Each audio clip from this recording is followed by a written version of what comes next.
নমস্কার, জয় মাতারা, জয় মা কামাখ্যা, জয় মা কাল, হারা হারা মহাদেব, জয় শিব শম্ভু। আড্ডা ওই দীপক শাস্ত্রী চ্যানেল থেকে দীপক শাস্ত্রী আপনাদের সাথে কাছে এবং পাশে জমজমাট আড্ডা দিতে চলে এসেছে। আপনারাও আমার সাথে জমজমাট আড্ডা দিতে পারেন করে কমেন্ট বক্সে লিখে লিখে আপনার কি সমস্যা সেটা লিখুন, আপনার পরিবারে কি সমস্যা লিখুন, আপনার কি রাশি জানান। আপনাদের প্রতিনিয়ত আমি আপনাদের সাথে কাছে পাশে থেকে উপকার দেব। আজকে আড্ডা ওই দীপক শাস্ত্রী চ্যানেল থেকে দীপক শাস্ত্রী আপনাদেরকে বিশেষ গুরুত্বপূর্ণ টিপস বা গুপ্ত প্রয়োগ বলতে পারেন। অনেক তান্ত্রিক জ্যোতিষকে দেখিয়েছে, অনেক কাজ করিয়েছে, কিন্তু অবাধ্য সন্তানকে বাধ্য করতে পারে। কি করবেন? অবাধ্য সন্তান আপনার বাধ্য হচ্ছে না, অনেক জায়গাতে অনেক কিছু করলেন।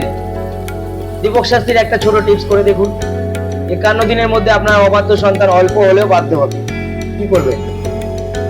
দুধ আর হলুদ, গোলাপ জল বালতির জলে স্নান করার সময় মিশিয়ে দেবেন, দিয়ে সেই জলটা দিয়ে আপনার সন্তানকে স্নান করান। আপনার সন্তান অবশ্যই 51 দিনের মধ্যে বাধ্য হবে। এবং আপনার সন্তানের একটা স্ট্যাম্প সাইজের ছোট ফটো ফ্রিজ যে খোলেন, যখন ফ্রিজটা খোলেন ওই ফ্রিজের উপরটাই লাগিয়ে দেবেন, ডোরের উপরে ফটোটা লাগিয়ে দেবেন, ছোট ফটোটা। দেখবেন আপনার অবাধ্য সন্তান বাধ্য হয়েছে, একদম 51 দিনের মধ্যেই বাধ্য হবে। এরকম ছোট ছোট গুপ্তপ্রয়োগ টিপস দিতে দিতে আপনাদের সাথে গল্প এবং আড্ডা করবো, জমজমাট আড্ডা যাকে বলা হয়।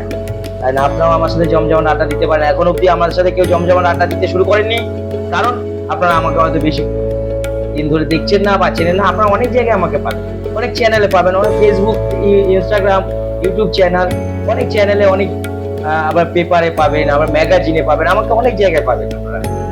আপনারা যে কোনো জায়গা থেকে কানেক্ট করে নিতে পারেন। আর আমার সাথে যদি আড্ডা দিতে চান তো এই চ্যানেলটাকে সাবস্ক্রাইব করবেন আর লাইক করবেন, আর আপনাদের সমস্যা লিখে বলবেন, আর শেয়ার করে সবাইকে সুযোগ করে দিন, জানান, বেল আইকনটা বাজিয়ে দিন, আর হর হর মহাদেব লিখে দিন।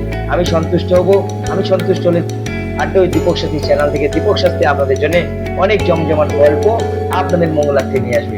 সবাই ভালো থাকুন, সুস্থ থাকুন। নমস্কার, হর হর মহাদেব।